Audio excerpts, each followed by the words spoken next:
They never saw it coming. In the stillness before dawn settles over the endless steppe, the sudden roar of explosions splits the night above Marinovka airfield near Volgograd. Plumes of fire light the horizon. Two hulking Su-34 fighter bombers, each worth over 30 million pounds, are abruptly reduced to burning wreckage. Two more lie battered and crippled, smoke leaking from their fuselages. Within moments, a strategic Russian airbase has been thrown into chaos. Ukraine has struck again, but this strike is different. This isn't just another drone attack. It's an operation that lands a searing humiliation on Putin's own home front, deep in the heart of Russia. Operation Spiderweb. That's the name whispered among Ukrainian officers and NATO analysts alike. A clandestine campaign of precision and patience.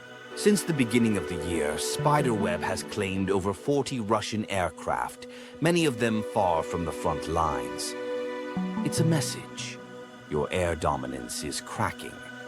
By midday, fresh satellite photos are circulating online, showing charred Earth, shattered runways, and the distinct profile of ruined jets. Russian pro-war bloggers, normally strident supporters, sound the alarm. They call it a billion-ruble disaster. For the Kremlin, it's not just equipment lost.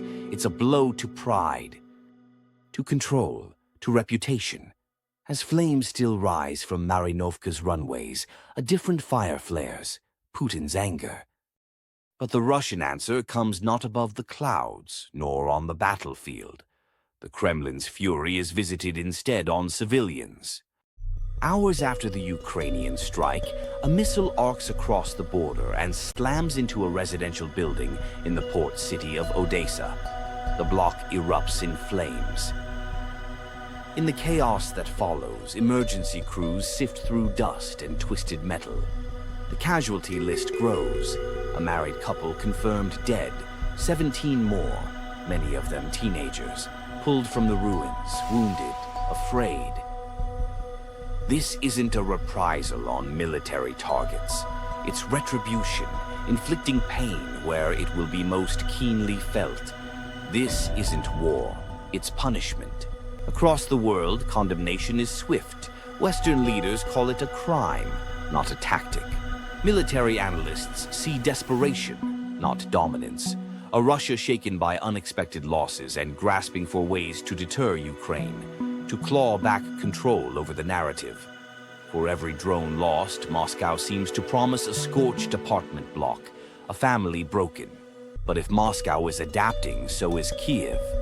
Overnight, Russia launches one of its largest aerial offensives this year. Over 500 missiles and drones hurtle toward Ukrainian cities, military posts, crumbling infrastructure. Yet Ukraine's defenses, buttressed by new Western technology and battle-hardened crews, hold.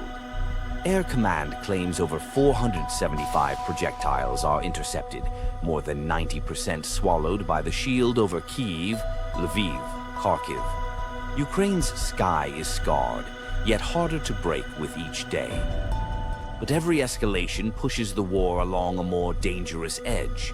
Intelligence intercepts suggest Russia now has over 125,000 troops, mustered just miles from Kharkiv and Sumy.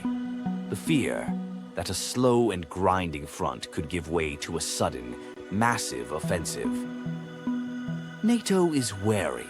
Allied jets streak into the night skies in Poland and Romania, shadowing a Russian recon flight that brushes NATO airspace. The ripple effects are immediate and global. Back within Russia, the mood shifts. Critics, some for the first time, point to the vulnerabilities of Russia's expanding, sprawling military network. If airfields deep in supposedly safe territory are porous to foreign attack, where then is truly secure? As images of burning jets flicker through Russian social media, questions grow sharper. The facade of unbreakable strength flickers, and in Odesa the price is paid in heartbreak. Families mourn, candles burn low. In Volgograd, the smell of scorched metal lingers, a reminder that distance is no shield. Across Europe, nerves stretch thin. Analysts warn that the conflict is no longer just about land or military hardware. It's become a battle over endurance, perception, and influence. As the sun sets over battered cities and burning airfields, the war's stakes are clearer than ever. Ukraine, battered but unbowed, is pushing the fight into new territory, literal and psychological. For the moment, their story is winning the world's attention. But power, just like victory, is never guaranteed. The next move is anyone's to make. And across the steppe, the night is never silent for long.